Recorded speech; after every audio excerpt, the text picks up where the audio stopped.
Hey guys, it's James. James Boat Bill. So as you can see, I'm starting to come along. I had to redo my window frames, the two front ones, and I'm still into the process of making measurements. A little bit more tighter tolerances, because these were unseen things that I can't figure out in my mind. I visually have to put it up and see how it lays, and then go from there. So, and I'll give you an example.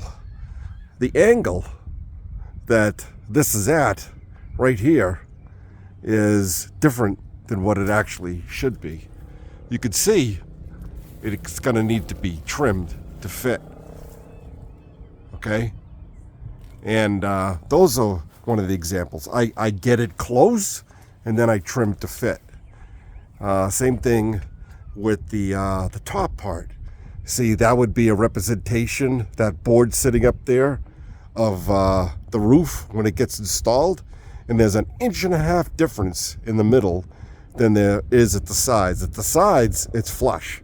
In the middle, it's 1.5 inches difference. So I got to make 1.5 inch wedge piece to fill that in. Okay? So these are the things, until I clamp it up and see how it looks, I don't know what to do. I mean, this is how I have to do it. This has been pretty much the whole boat build. Over in this part here, you can see I'm 1/2 inch difference. I had to put this wedge in here to figure it out. And the reason why I added that piece in there, I had a brain cramp. I actually cut that angle piece the wrong way. So I had to add that filler piece to make up the difference.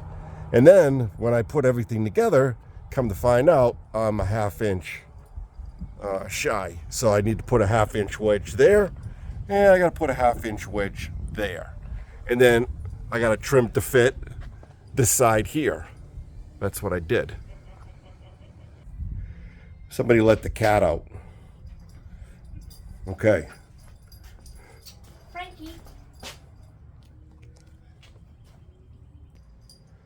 Now, how I started off with the frames, I literally took some like 3-inch boards and I framed out the window frames, because I had to go with what I had. It wasn't like I was making the window holes and going by the plans. I had to go with what I had. These are the windows I purchased, and this is what I have to go with. So I framed out these windows and got a rough estimate and made templates. And then they went up, and it was good, but it wasn't good enough. So those templates end up making these permanent ones.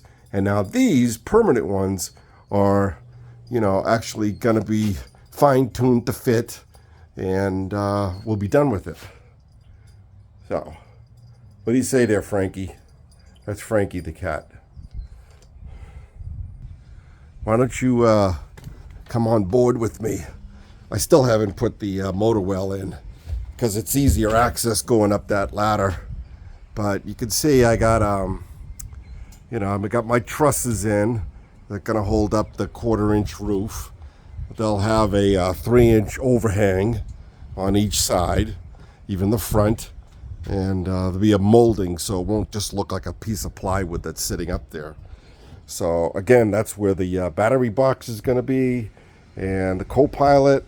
This is going to be the helm, and this is going to be where all the instrument panels are. And of course, here's inside the sleeper with a bunch of storage space. But it looks pretty good. I mean, I like it. It's got enough headroom, and everything's looking pretty damn good. It's just a lot of work, a lot of figuring out, and I'm feeling a lot better. So, guys, that's what I have for you today. I wanted to give you a visualization, because if anybody's building this boat, I know as far as I'm concerned, it's always best for, to get that visual. I'm a visual guy. It's very hard for me to figure it out on paper, but if I build it close to what I think it's going to be, I could true to fit and make it look really good. And that's how I'm actually doing these windows in the top part of the cabin, guys. There is instructions along in measurements with the building plans, but again, I had different windows, and you know, I'm not going to have a back wall here. It's just going to be open like all this, as you can see. It's going to be nice. It'll be a nice open cabin. So that's what I got for you guys. Y'all be good. Bye.